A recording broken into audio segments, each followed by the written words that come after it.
Yeah, good day to everybody that's joined us for this webinar. My name is Neil Pratt of the CBD Secretariat, and our Deputy Executive Secretary has informed us that he's been detained and will be joining us slightly later, and therefore he's asked me to just open this webinar and get things started. So on behalf of the CBD Secretariat, I'd like to welcome you very much to the webinar.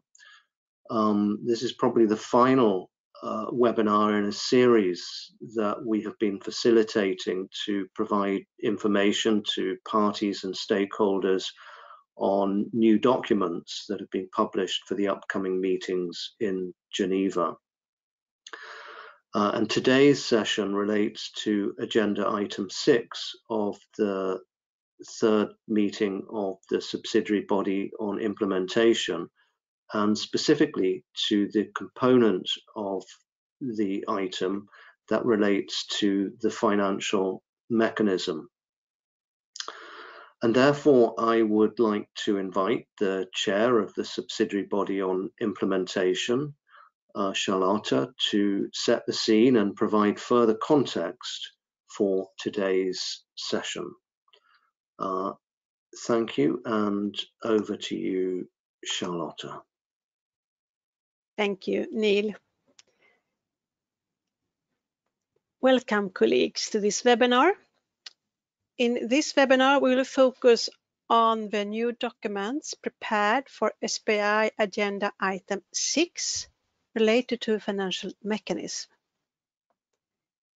The Secretariat will introduce the documents, following which we will invite questions from participants.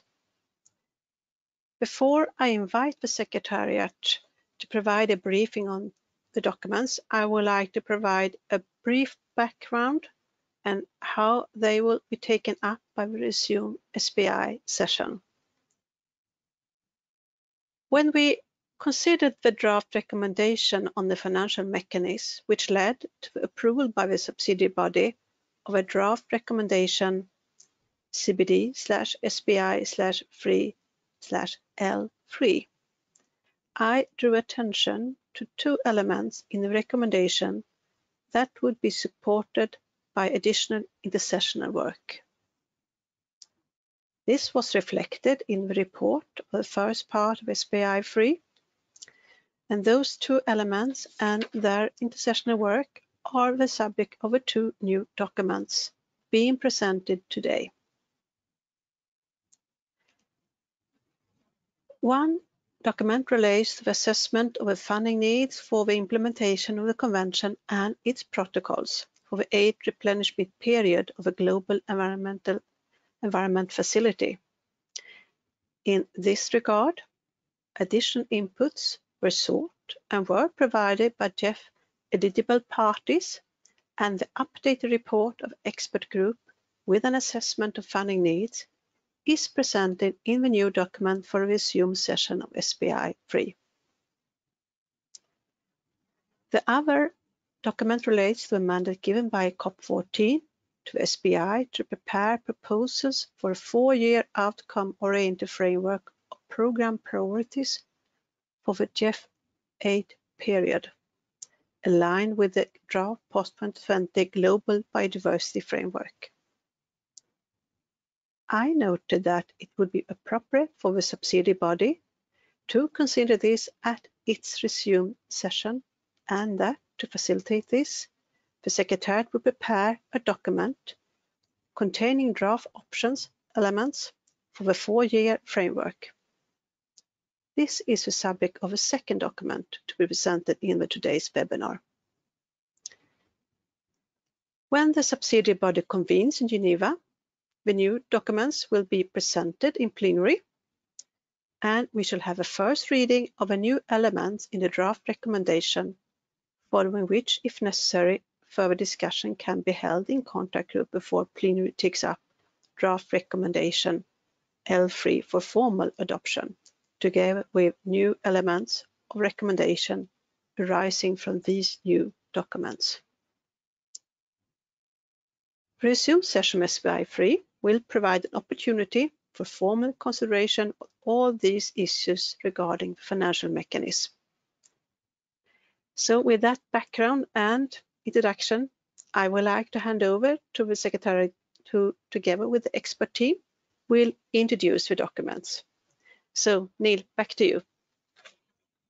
Thank you very much, Charlotta, and thanks to colleagues for bringing up the PowerPoint slides that we'll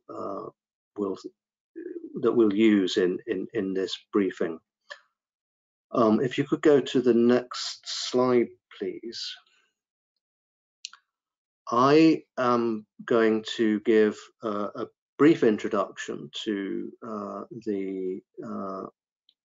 to what will be presented, and then I'm going to ask the team leader of the expert team that conducted the work on the GEF8 resource needs assessment to present the document that contains the report of the assessment of the funding needs for the implementation of the convention and its protocols during the 8th replenishment period. Now the details, the title and symbol of that document is provided on the present slide, and I'd just like to point out that that working document before SBI 3 is a summary of the report, and the full report is contained in an information document that's also indicated on this slide. Following Ravi Sharma's presentation on that document, I will give you a brief introduction to the document that Charlotta introduced, containing draft proposals for a 4-year outcome-oriented framework of programme priorities for the 8th replenishment period of GEF.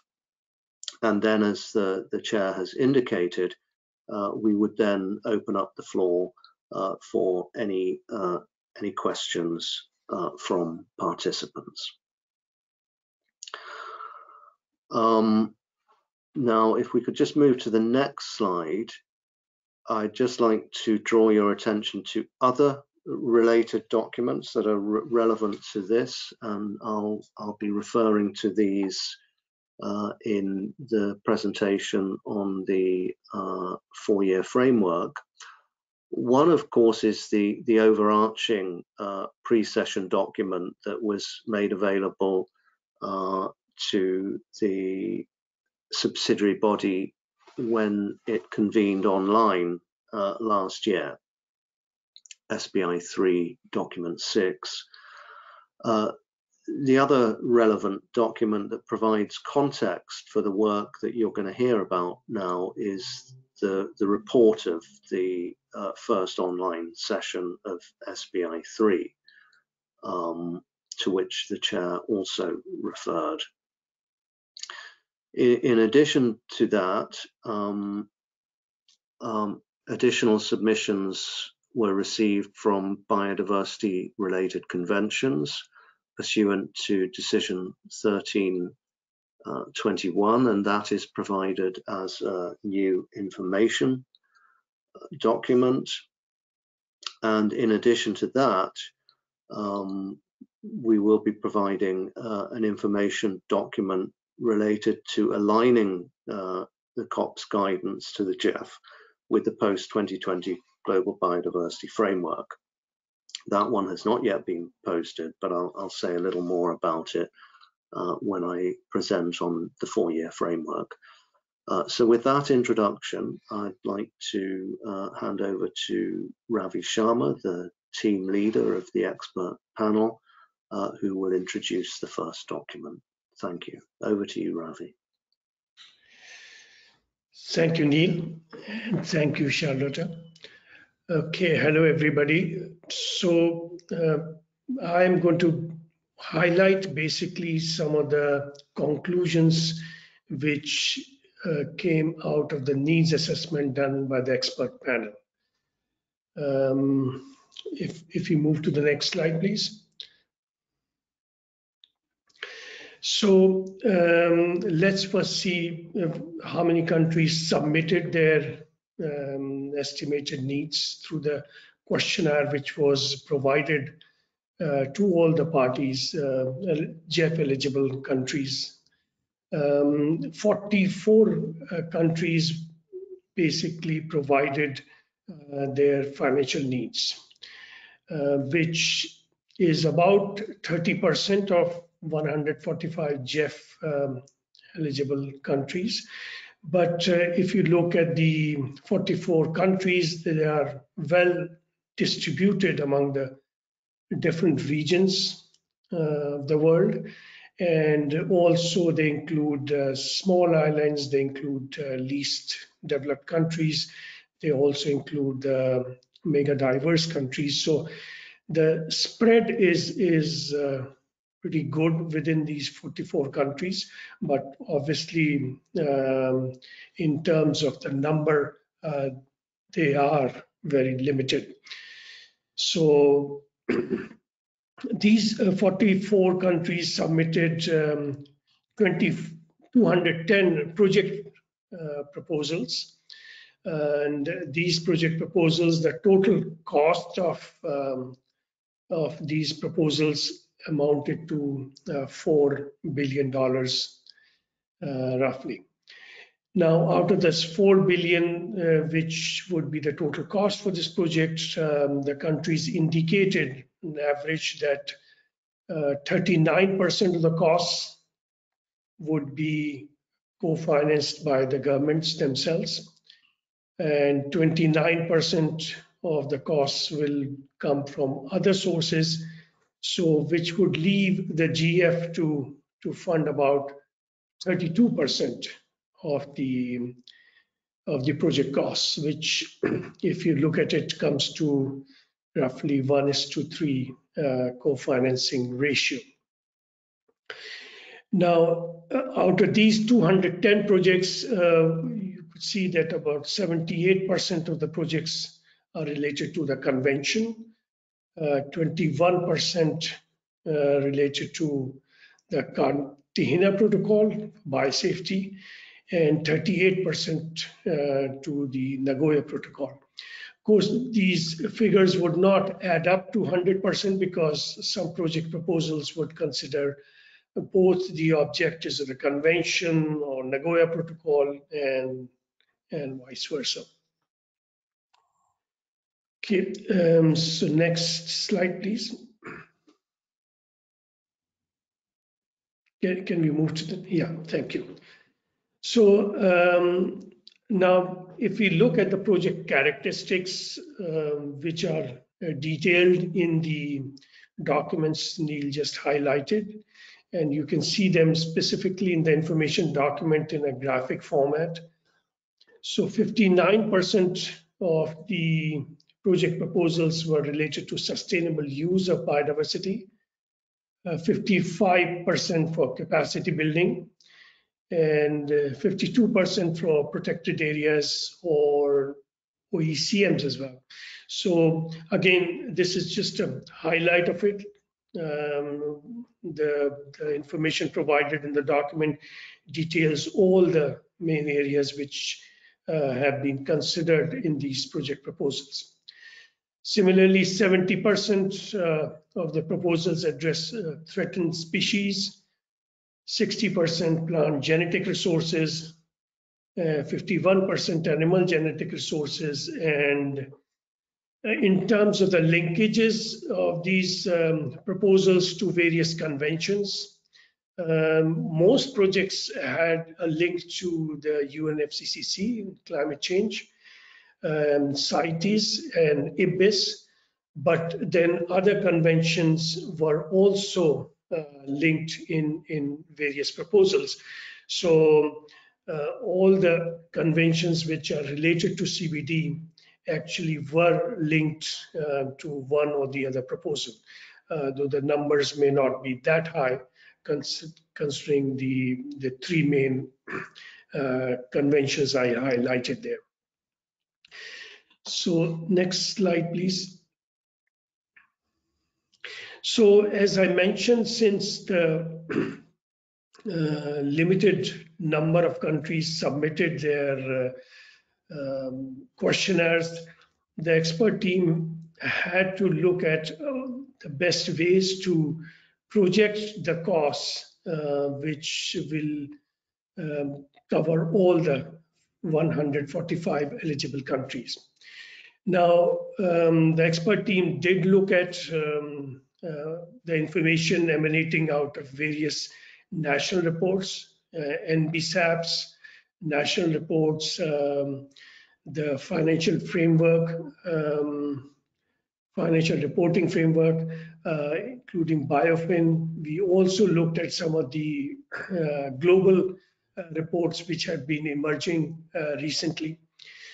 And while these reports do contain a lot of information, but if we are looking at information which is related to financial needs to implement the post-2020 global biodiversity framework, it is really very limited or not existing in these documents, because most of these documents either report on the current expenditure, which is related to the Aichi targets, or some of these documents even talk about the money needed for completing the activities related to Aichi targets.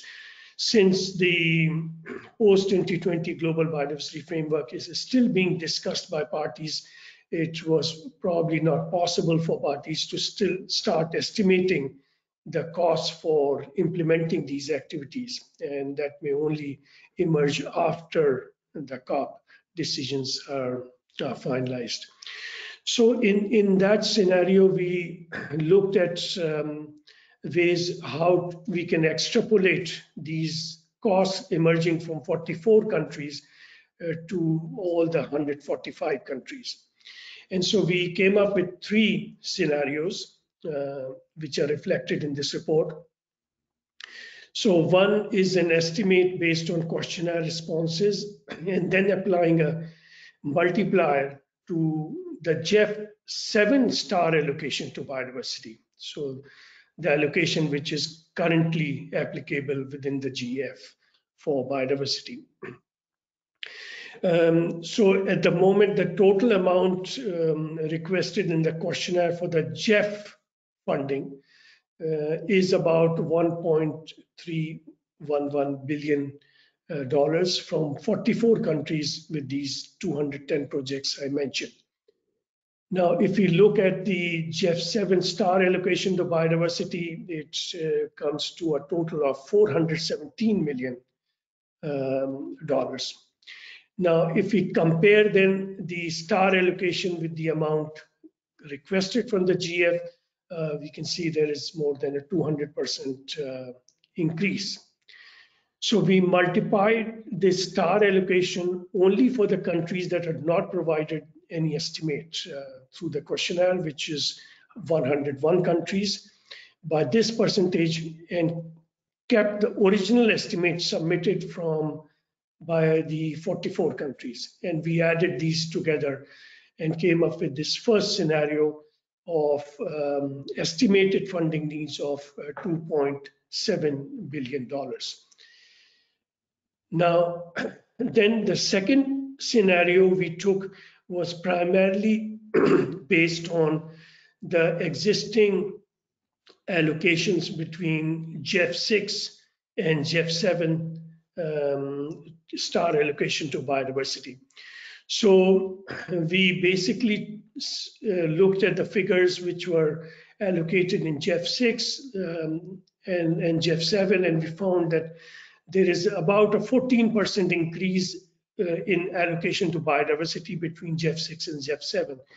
So if we take this 14% increase and spread it to all the 101 countries, 145 countries, then we came up with the one figure. Then realizing that GEF7 started in the middle of the Aichi process, so there was no additional or new objectives in front of the countries.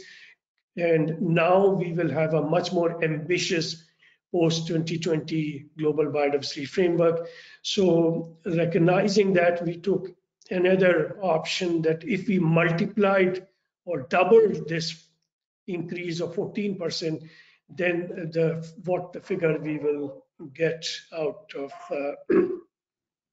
in this scenario. And so we came up with the scenario which ranges from 1.5 billion to 1.7 billion dollars in this. Now then we come to the scenario 3, where we used a statistical model. Now, what we did was we used the amount of the Japanese reported in the 44 countries, and we took 5 country characteristics: the number of threatened species as an indication of national biodiversity condition, the gross domestic product and population density to reflect the potential pressures on biodiversity in the country. So that's drivers of funding needed, and then land area to control for the size of the country. And we did it for each country which reported the funding needs, the 44 countries. Then we basically took this to extrapolate for the other countries which had not provided the information, and came up with another scenario. This scenario is sort of not expanded to 145 countries, it's expanded to only 138 countries. And there were 5 countries which are listed there where we could not get the data for the country characteristics. So under this third scenario, the figure which we came up was estimated to be financial needs of $3.7 billion. So this is what is reflected in these 3 scenarios. As you can see the chart, that it ranges from 1.6 to $3.7 billion of financial needs for GEF8 replenishment period. Next slide, please. Now, we made some concluding remarks through the panel, which are at the end of the report. That one of the things which any reader would notice is that there is a significant difference, specifically from the figures which were reported in the first needs assessment, which was done for GEF6 replenishment period, where if you look just at one scenario, which is the middle scenario, it ranges from 7 billion to 17 billion for the 4-year period, taking even the co-financing ratio of 1:4. Compared to that, if you look at the second assessment, which was done in 2016, which, as I mentioned, was in the middle of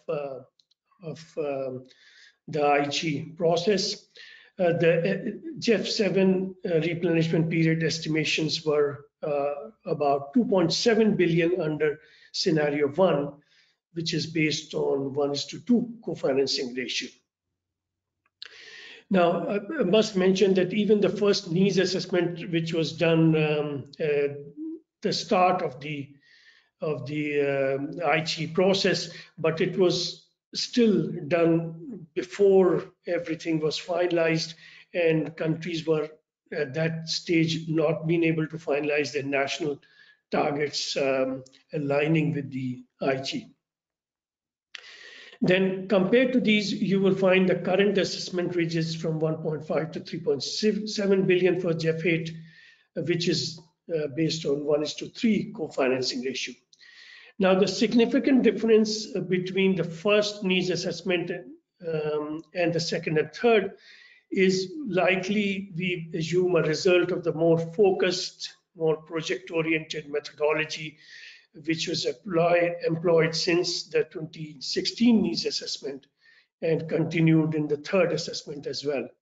And it also reflects the experience which has been gained by the countries. So the figures are much more realistic, we would assume, in the second and the third needs assessment compared to the first one. Next slide, please.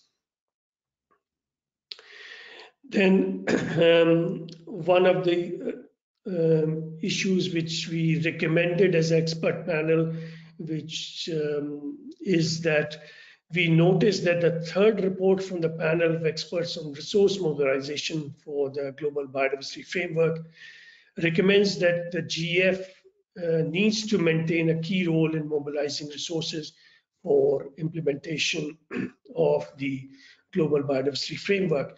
And that, of course, is a reflection that the proposed target 19 in the Global Biodiversity Convention, recognizing a huge gap between the resources which are needed for implementing the draft framework and what would be available. And you can see that the GF would be, whatever figures we indicate here, would still be a modest amount compared to the amount which will be needed. And so the panel, both the expert panel recommends that GF in its GF8 process plays a significant role to help countries mobilize resources and use the GF resources to leverage much more financial resources from external sources.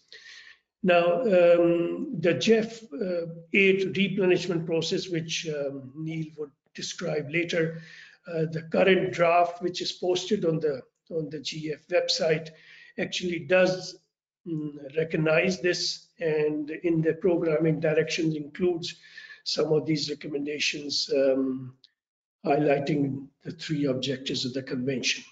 So that is basically in brief, the summary or the highlights of the needs assessment report, which we hope the countries would find useful in their discussions. Thank you.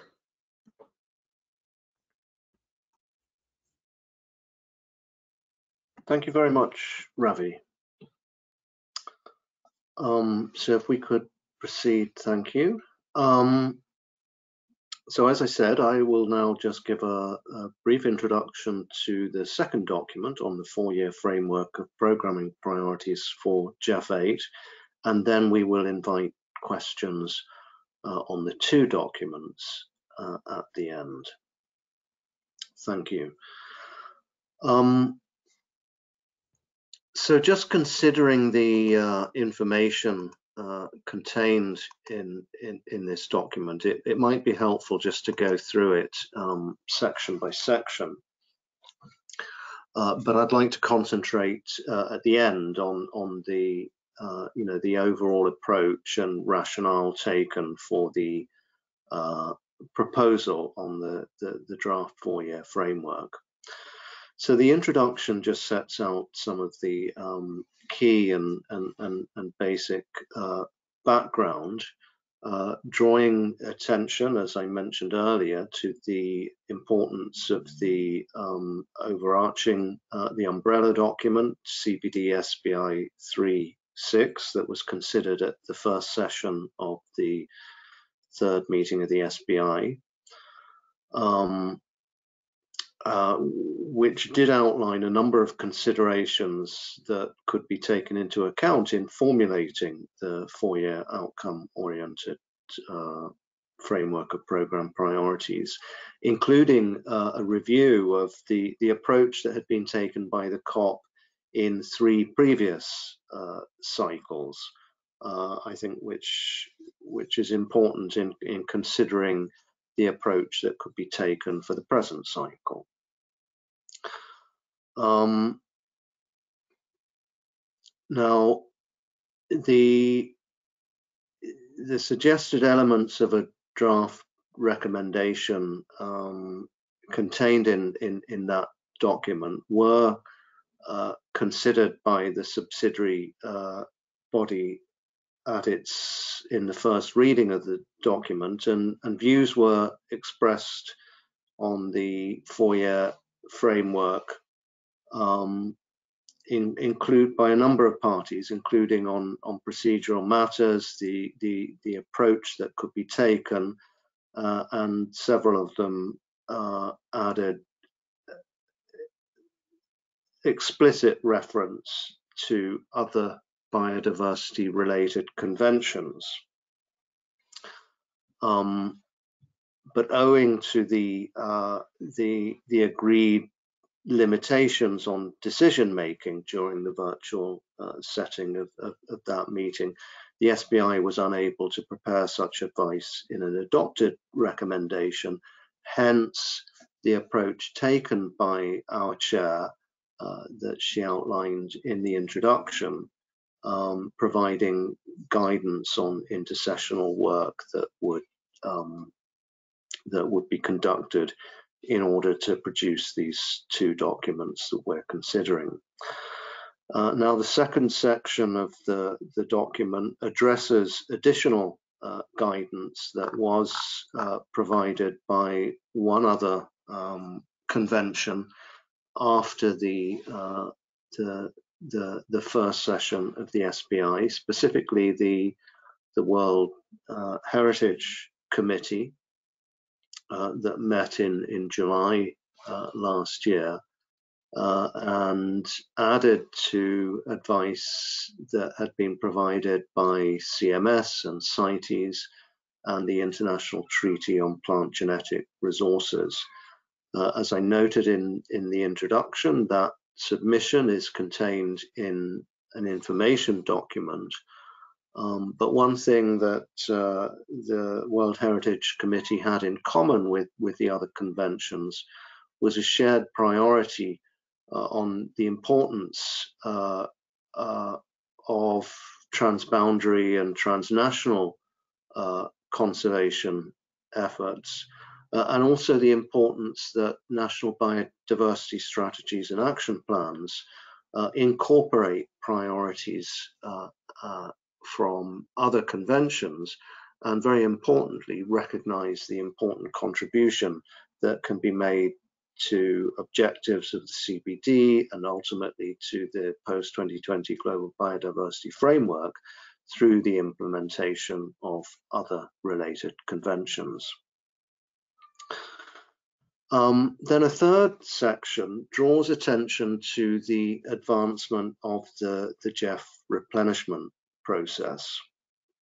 And we felt that this was very important to draw attention of parties to the approach and the significant attention that has been given by GEF and its secretariat in the development of draft strategy for GEF 8 to the processes under the convention, and in particular to the current draft of the post-2020 Global Biodiversity Framework and to other related supportive mechanisms to the framework, such as the capacity building strategy under the convention. Now, because of the different nature of the two processes, the GEF 8 replenishment negotiations have advanced quite considerably. The Secretariat has made inputs to the process and has participated in the meetings.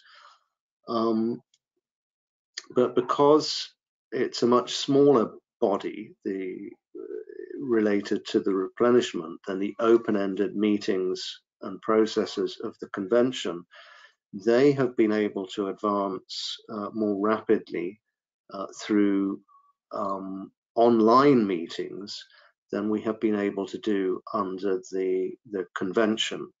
I mean, we have made, I think, incredible progress through the online meetings, but as I noted earlier, that there has been a conditionality that decision making can only take place in an in-person setting, which each of the parties to the convention is able to participate in a full and effective manner. So this section of the document sets out a summary of the GEF8 programming directions that have been prepared by the GEF Secretariat and discussed in the replenishment negotiations for the GEF biodiversity focal area and other associated programming mechanisms. So it looks at the rationale for the biodiversity focal area, as well as the integrated programs that have been proposed under the strategy, as well as the contributions from other focal areas of the GEF to biodiversity objectives. And in all of this, the GEF has given full attention to the draft of the post-2020 global biodiversity framework, and whereas we cannot predict precisely what's going to what the outcome of our own negotiations are going to be, and the precise detail of the post-2020 global biodiversity framework, at least the current rationale and the elements of that framework have been very carefully reflected in the programming directions that have been set out by the GEF. And as I say, further details in summary are provided in this third section of the document. And of course, all of you can also consult with the replenishment documents themselves, and these are details and references are provided in this section. I would just highlight one example that came up in Ravi's presentation, and that is that one of the priorities under the priority objectives under the biodiversity focal area has been indeed to increase the mobilization of domestic resources for biodiversity, and really recognizing the GEF's important role and catalytic ability, and perhaps to give more attention to this in the coming replenishment, to help mobilize additional resources. I mean, in the past, always there's been the necessity that GEF provides funds for global environmental benefits. In addition to that, there's a requirement for co-financing. But above all that, it really does have because of its unique setting, have an important role to help close the gap in the overall conservation financing in a catalytic manner. And so this has been identified as one of the priorities for the biodiversity focal area. The next section, provides the rationale and the important elements that we've taken into account in putting forward a draft, a potential draft of proposal for the 4-year outcome-oriented framework of program priorities. And I'll say a bit more about that when we come to the end of my introduction. That's followed by a section on consolidated guidance to the GEF, because it's important to remember that the 4-year framework of programme priorities for the coming cycle is just one element of the overall COP guidance to the GEF, and in addition to that, there will be a need to update the previous consolidated guidance that's been provided by the COP to the GEF, because it still remains relevant to the implementation of the convention and its protocols. There will also be other elements of guidance to the GEF coming out of other decisions that are taken by the COP, and of course from the COP MOPs. And whereas, as I've said, clearly the post 2020 global biodiversity framework is going to provide the overarching rationale for the 4-year framework, the upcoming 4-year framework, it would also be very beneficial to be able to align the previous consolidated guidance and all guidance that the COP is providing to GEF with the post 2020 global biodiversity framework.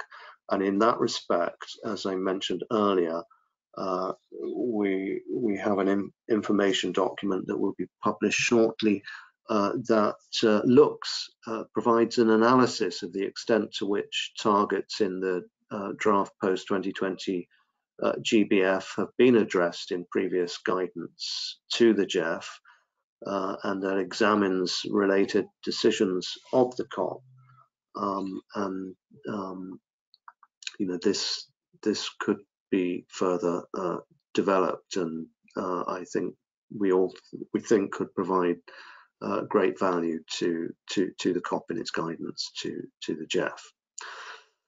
And then finally, the final section suggests elements for a draft recommendation that in annex provides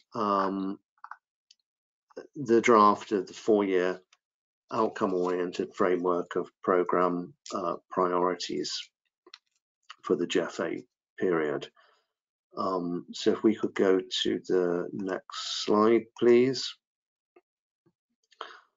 Now, coming back to the section that I mentioned on the draft proposal for the 4-year framework, the overall approach that's been taken has been to take account of the advancement of the GEF8 replenishment process that I've mentioned, vis-a-vis the delays in the convention process and the preparation of the GBF.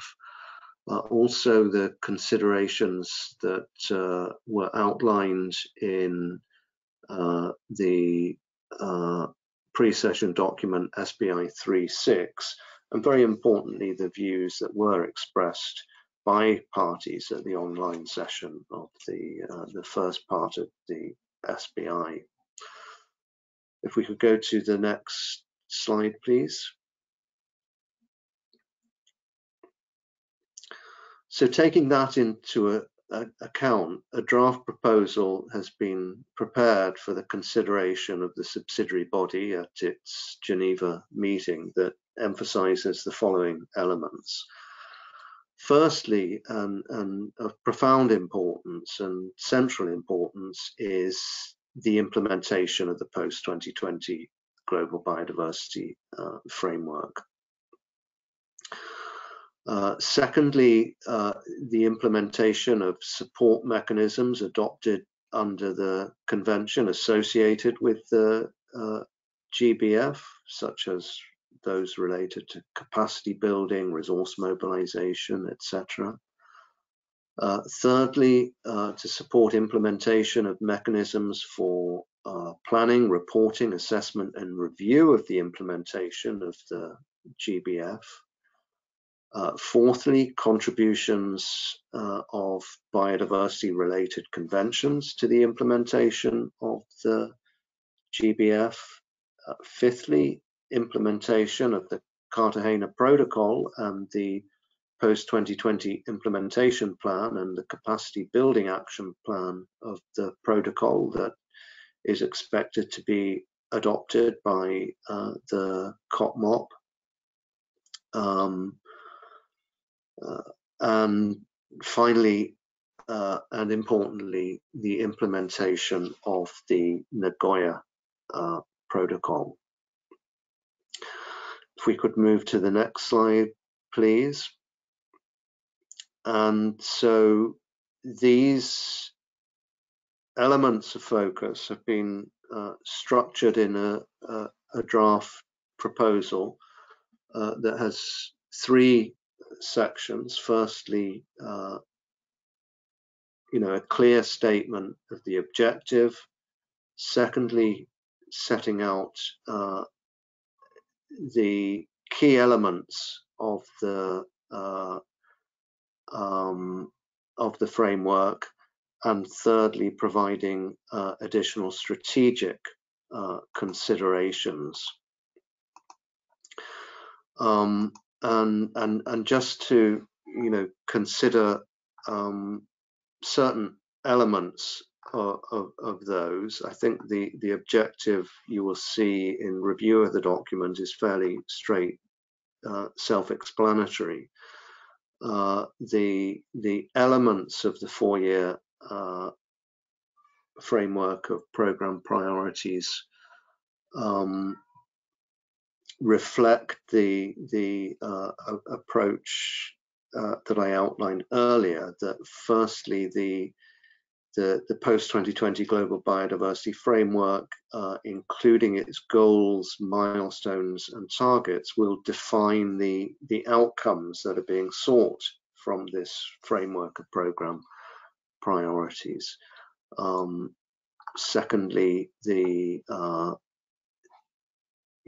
giving great attention to the implementation support mechanisms that will be adopted under the convention, including the resource mobilization strategy, the long-term strategic framework for capacity building, and the long-term approach to mainstreaming biodiversity, among others. In addition, emphasizing the importance of mechanisms for planning, reporting, assessment and review, and the important role of the GEF in supporting this, as well as enabling conditions outlined in the adopted post-2020 framework that will be required for its implementation, as well, as I said earlier, as the implementation plan for the Cartagena Protocol and guidance to the GF on program priorities that will be expected to be adopted by the COPMOP to the Nagoya Protocol.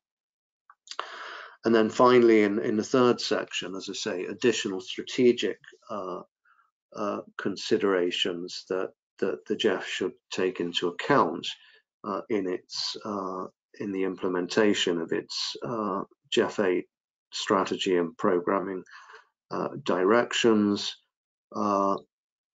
including the importance of recognizing the implementation of biodiversity related conventions in the context of national biodiversity priorities and strategies, including the importance of regional and global approaches, etc. And the details are set out in a fairly short and sharp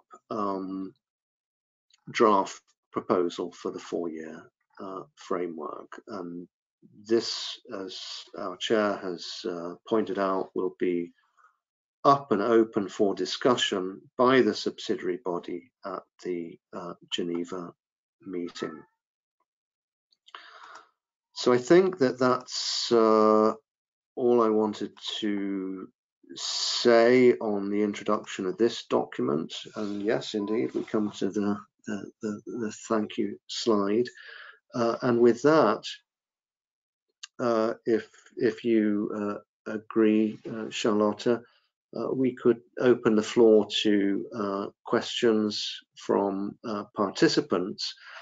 And we'd like to encourage you to put any questions that you have in the chat or in written questions, but also, you know, if anybody would like to take the floor, raise their hands to ask any questions to either Ravi or I, that's also perfectly acceptable.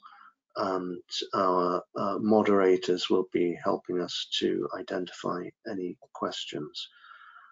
So with that, I will close and open the floor to any questions. I don't see any at the moment in chat, but can our moderators just confirm that? That's right. We don't still have any on the chat, and we don't have any raised hands yet. All right.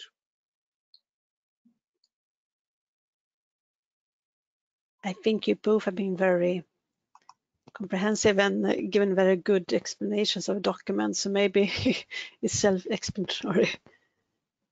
No Okay. need for questions, but if you do have any questions, please take the opportunity.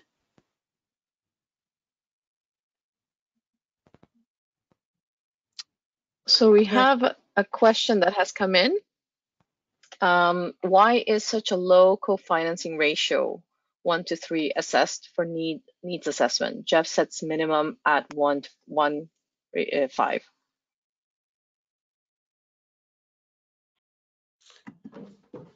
Okay, maybe I can respond to that. I suppose you're making a reference to the 1:3 co-financing ratio reflected in the current needs assessment. This reflection is primarily based on the submissions made by countries. So countries on an average, when they were putting their project costs, made that assumption of 1:3 co-financing ratio as I had reflected earlier.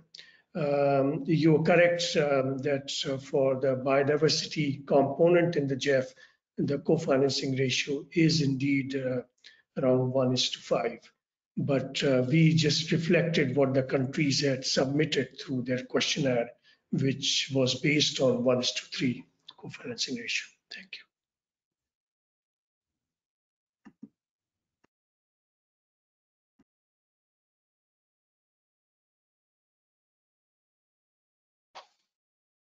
I don't see any other questions in the chat box. And there is a raised hand by Ms. or Mr. Yoshiko Motoyama. I'm going to unmute. Let me see. And now they can unmute themselves and then take the floor.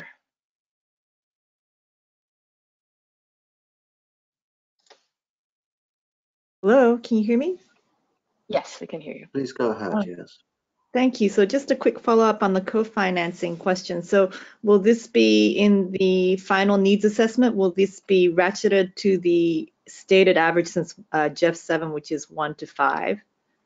I mean, typically it's aspired to be 1:7 plus.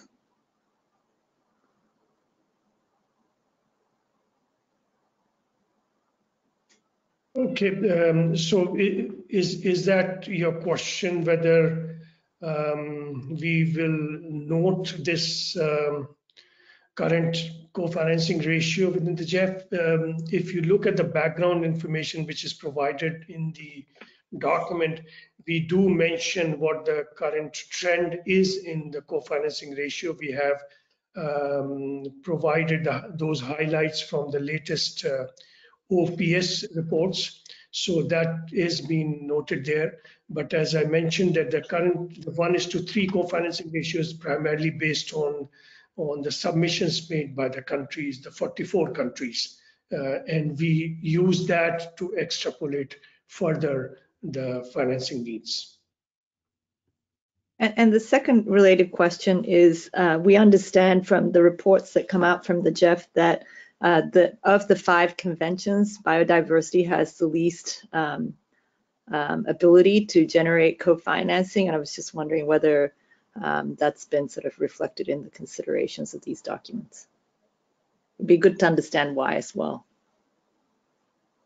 Okay, are you making a reference to whether biodiversity compared to climate change as the least? 5, yeah.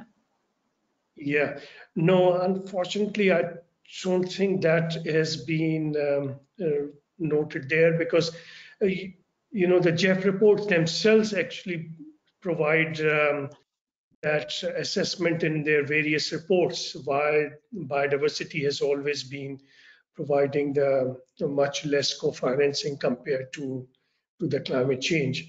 And we have only sort of, you know, quoted those reports, but the expert panel itself did not go into those details on why the co-financing ratio is less in biodiversity compared to others, because that was not really the sort of mandate of this expert panel. And just last question on the priorities section that made reference to the biodiversity related conventions. I recall that in several of the meeting sessions, including plenary, that there were interventions that the named conventions should be made into instruments or agreements, just because you end up cherry picking the verticals within the biodiversity international agreements. And of course, the GBF reflects very many different verticals. So, and we believe that this has also been reflected in the GEF sides documents. So just wondering why, or whether the CBD documents would be reflecting that also. I think that's a very interesting point. But you know, to some extent, the advice that has been submitted from other conventions emanates from an invitation that was provided by the COP specifically to the biodiversity cluster of MEAs and the so-called biodiversity related conventions, so CITES, CMS, the International Treaty, etc. Now, it is very true that because it's such a nexus issue, that many other instruments and conventions are equally biodiversity related. The POPs conventions, the Minamata Convention, the Climate Change Convention, the CCD also contribute to objectives of the CBD and address primary drivers of biodiversity loss. So I think the principle is certainly captured in the draft proposal that we've prepared for consideration, but the specific exercise at the moment of reaching out to other biodiversity related conventions has thus far been conducted within the context of those conventions that are represented in the liaison group of biodiversity related conventions. And so it is these conventions that have been formally making submissions and taking up the invitation that was made by the COP to provide such submission and advice. Thank you. Right, but we just wanted to point out that several parties did make that intervention. So it's a request from the parties, and also we understand that there are various memorandums of agreements related to the GBF on the relevant verticals within the GBF. So we just wanted to point that out, and it has been reformed in the other GEF documents. So thank you very much. Thank you. Thank you for pointing that out.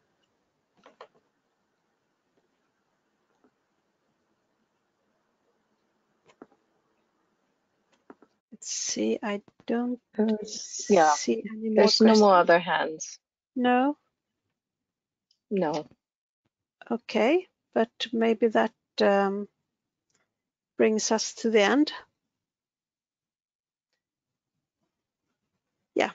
So I think David has now joined us. I don't know if David Okay. wants to say a few Maybe words, David would like and to then join perhaps you to could add close us something. out. Thank you, and good day to everyone. Good morning to our friends from the Asia Pacific region. I don't really have very much to add. I think it was a very comprehensive presentation, and it's good to have some questions. I'd just like to thank everyone for for the work in preparing this webinar and the documents behind it, but of course also to all the participants for taking the time. We're all looking forward, I think, to making good progress at the resumed meetings in Geneva in just over 2 weeks' time. They're going to be in the good hands of our chair, Charlotta, and I think we're looking forward to that event. So just to thank everyone for their participation, and yeah, I think we can close the webinar.